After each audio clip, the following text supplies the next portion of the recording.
He taught me how to run. He taught me how to box. He was a man, and he was in really good shape. Basically, I never caught myself saying, I wish I could be like my dad. See what I'm saying? Were you born in this country? And, what's your story? What were you before trucking? Yeah. I'll go all the way back. I was born in December, okay? So December 1994, December 8th, if anybody cares about this. Anyways, you understand. And I was born in Kazakhstan, obviously. At the time, the Russian community was like also oppressed by the Kazakhs, which is the people in Kazakhstan, but also the Turkish people. It's like, at least my little village that I grew up in, Kaskelen, it's like, I don't know, maybe an hour drive from the capital.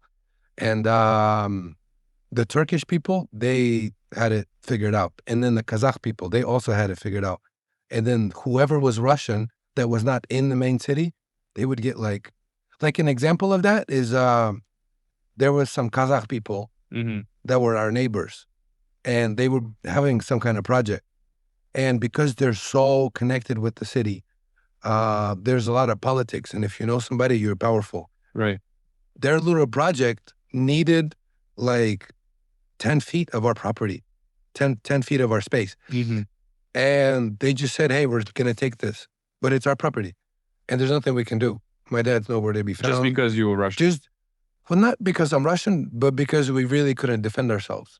And because lack of money, lack of representation, or Sure. Lack of money, obviously. Okay. We couldn't hire a lawyer. You can't do anything. You can't really go fight. The police is also on their side. Okay. And the politics are on their side, right? Because I'm assuming you have to go to some kind of state building. I don't know how it works over there, but if you want to, anyways, they just want to say, well, we're taking this land. And got it. We're like, okay, there's nothing we can do. What are you going to go fight them? They have police. I don't know. It's just, they're bullying us. Okay. And you mentioned you said 4 brothers, right? I have 3 brothers, 4 of us total. So, okay. And then 1 sister. So 5 total kids. Are you oldest or youngest? Negative. I'm in the middle. You're middle, okay. My older brother, he's 33, I think. My sister's 32, 34. Sister's 33. I'm the worst. As in remembering, anyways. And then I'm just turned 31 because it's December 8th. Nice. And the one younger after that is 25, I think. His name is Gleb, smart guy. And then David is, you guys know David, Mr. David. Right, we'll get to David too. Whoever watches my stuff. Yes. You have no choice but to know who David is. Yeah, but can you tell us a little bit of how you were? What were you like back in like high school days? Like what you enjoyed doing? What was like your pastime, or what was something that kind of kept you going in that time where you don't have a lot of money, you don't have a lot of resources, but what was the thing that you guys were up to as a family or as brothers? Like how did you spend your time?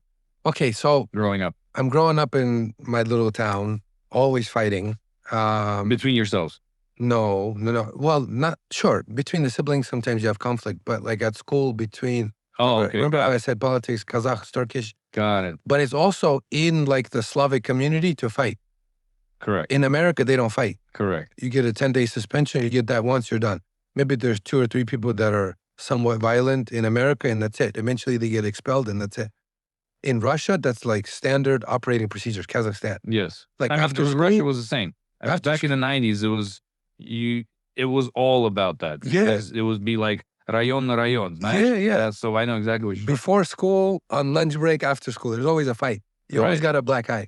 It's normal. And I came here and I had the same philosophy for a little bit, not for long. Like literally first 3 weeks, I'm trying to roundhouse people in the head, like in the playground. And then the principal's like, what are you doing? Like, where are you from? You're an animal. And so I quickly, you quickly learn that, hey, this is not okay. Otherwise, you're going to have problems. Sure. So I stopped fighting right away.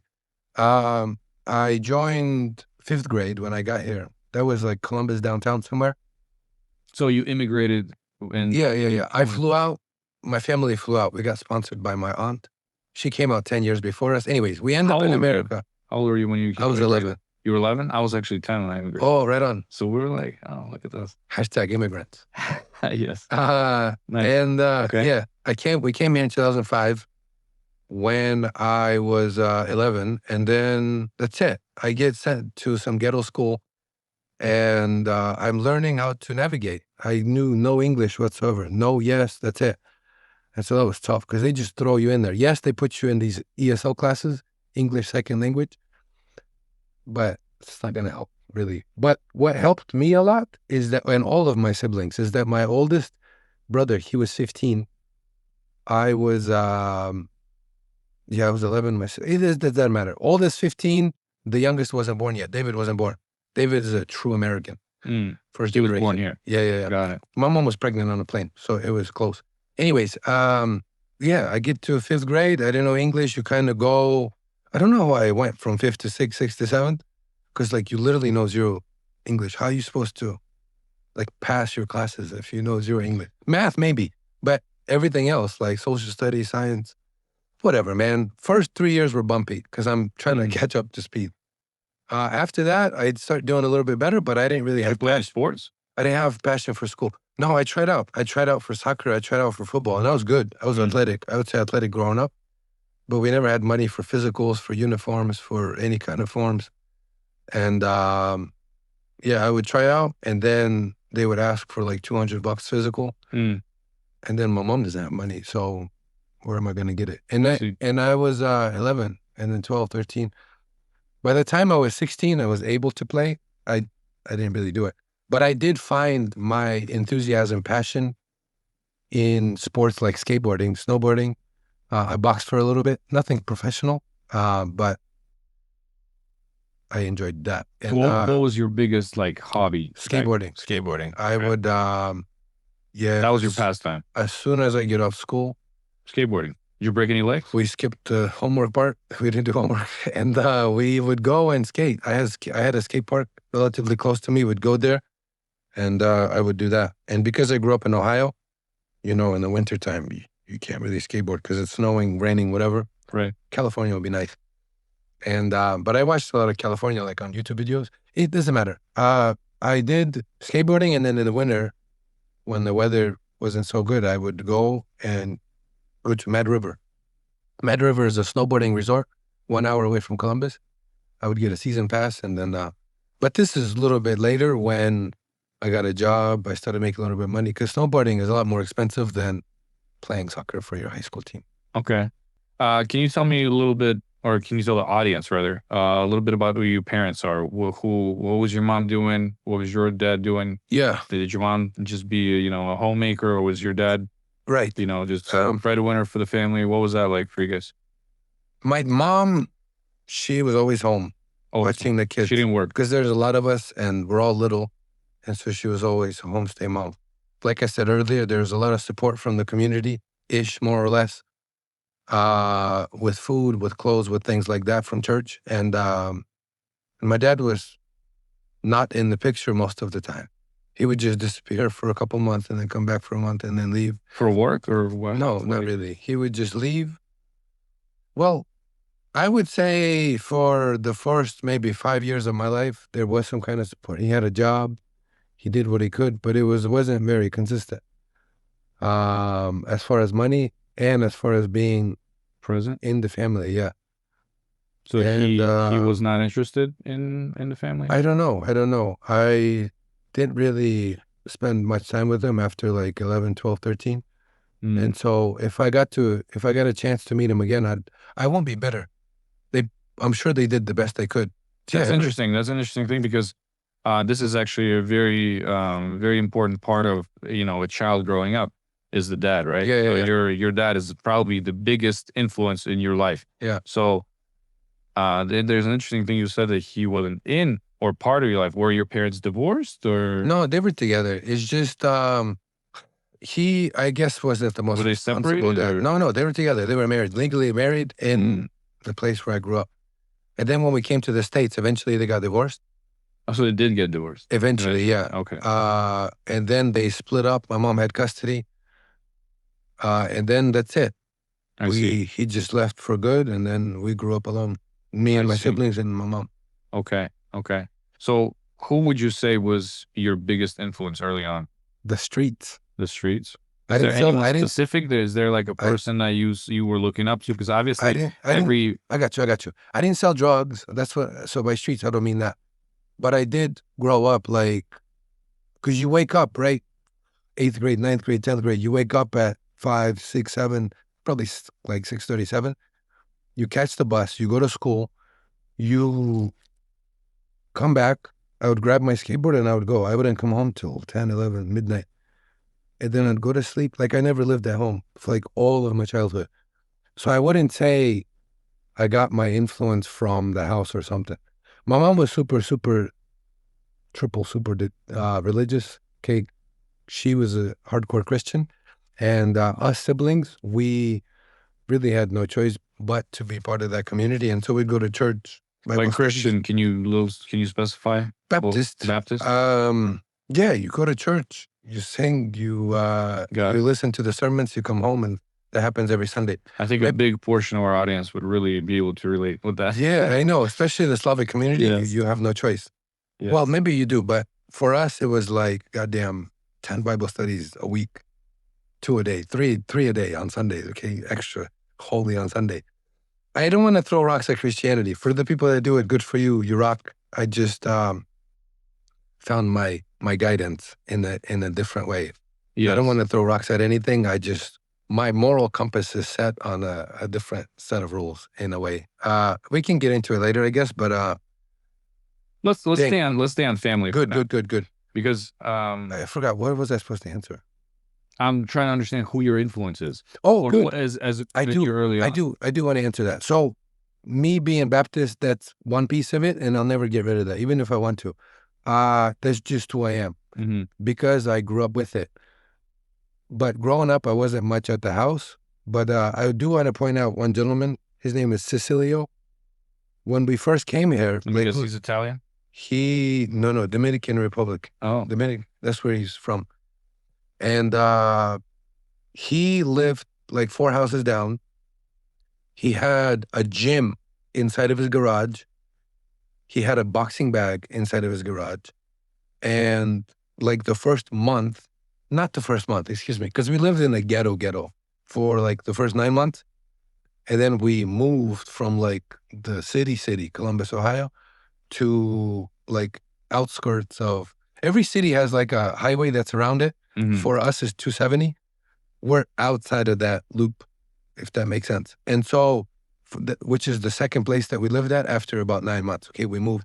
Anyways, when we got to the new place, by then I knew a little bit of English already, 9 months, going to school every day. I was just walking on the street and he's like, hey, who are you? And with my little barely, with my weak English, we started talking a little bit and he realized that we don't have a dad.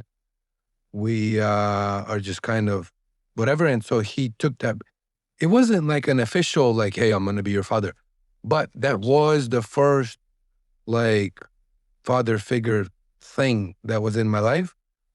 And it truly was. Was he closer to your age or was he just no, older guy. I guess let's just keep that going. You were saying that, that gentleman by the name of Cecilio, you said, right? Yeah. Was your father figure. Yeah. You didn't have like a older brother who took your dad's place in a way, like because I guess my question is, what does family mean to you? What does it mean to have the brothers? Yeah. How did you guys grow up together? Did the fact that the dad was absent, did that pull you guys more closer together? And because that's how it happened to me. I don't know if that's something you can relate to. No, that's huge. Tell me about that. Did our family come together, our siblings come together? That 100% true. And my brother, my older brother, which is about 5 years older, he took my dad's position financially, but not in like he took on his responsibility. He took his responsibility financially. So I can get deeper into it. As a provider, right? Like as a provider, yeah. Provider. When he was 15, because at some point my dad left, and then when that vehicle was driving away, right there and then, he knew that he has to take this. He has to take this position. So he immediately got 3 jobs wherever he could, plumbing, helping somebody out, doing some work, whatever. And he worked 3 jobs for 15 years, from 15 to 30, until I was able to get on my feet, until Gleb was able to get on his feet. And I mean, Ole was more or less always independent, but yeah, so that huge, like without him, I would never be who I am. I wouldn't be able to go to the military. I wouldn't be able to find myself as a man. I wouldn't, like a tree, if you plant it, it needs nourishment and it needs like the nutrients to one, like sprout through the ground, but also to develop in a healthy way and also keep growing and growing to become like a full-size tree. If you are missing any of these things, the tree could just die in the ground, the seed. Or if it grows, it could be little like this and it can acquire some kind of disease and that's it. It'll be a small tree. But yeah, Cecilio was my role model. He taught me how to run. He taught me how to box. He was a man and he was in really good shape. He could run really well. And so that kind of inspired me to be athletic. Mm-hmm. My dad, he didn't, he didn't do any of that. He didn't do sports. He didn't do, basically, I never caught myself saying, I wish I could be like my dad. See what I'm saying? Mm-hmm. Yeah, of course. He was always He's inspire you. zero inspiration. And so All right. when this guy came along, I thought he was like a real man. He can fight. He can lift weights. He looks good, like in shape. Mm-hmm. I was like, dude, I want to be like him. I ever asked him, I was like, dude, how do you keep biceps? He laughed, but then he showed me. Anyways, That's cool. yeah. I wanted to actually, since we're on that subject, I wanted to actually ask you about your brother David specifically, because I'm going to tell you personally, because when I met you and then I met David after, I think that was at the second Elville event. Yeah. He told me that there's something going on where he didn't develop his speech enough, Yeah. or I'm not really sure. That's kind of what I want to ask. But the thing that inspired me about it is the fact that you felt that you had the responsibility to take him under your wing almost, and take him and teach him, and and to be able to be his inspiration. I got you. So tell me a little bit about that, because I think that's probably the biggest characteristic that really made me really notice your character and the positivity of that. What is that about? What drives that? So it's true that David, not everything's there. He had speech impediment since day one, and he never truly developed, at least for his age. Mm-hmm. I would say right now he's more intelligent and he's more articulate than a 4-year-old. So he developed to some extent. But for his age, he never kept up. You know what I mean? So, but he's really, really smart guy. I always get these comments, like almost every video that I post that has David in it. They say, oh, does he speak, or is he slow? Is he okay? Like, is he all there? And it's true. He's not as smart as he could be. But it's not about intellect. It's just, that's how he was born. And so, but the reason I spent the most time with him, more than any other sibling, is I think it's a good fit. Our characters fit and our personalities fit really well. Because I'm hostile and aggressive. It might not look like it on my videos, but my energy matches his really well. And In what way? I think it's a good, David's personality overpowers my older brother. Like my younger brother would yell or he would get angry, but Vaisa doesn't step in and put him in place, as an older brother should. And there's nothing wrong with Vaisa, there's nothing wrong with David. It's just that dynamic is not as appropriate as it is between me and him. So what do you like more? When he acts up with me, I don't resort to violence right away. If I need to, I need to. In the beginning, there was a lot more of that. But now me and David understand each other so well because we've been with each other for so long. As soon as he got out of school, he was in the truck with me full time. But before that, I would still take him in the truck during the summertime, and we would go and we'd work. And being so close with each other all the time, we're like synced up really well. So synced up as in he knows where my lines are, I know where his lines are, and we don't cross them.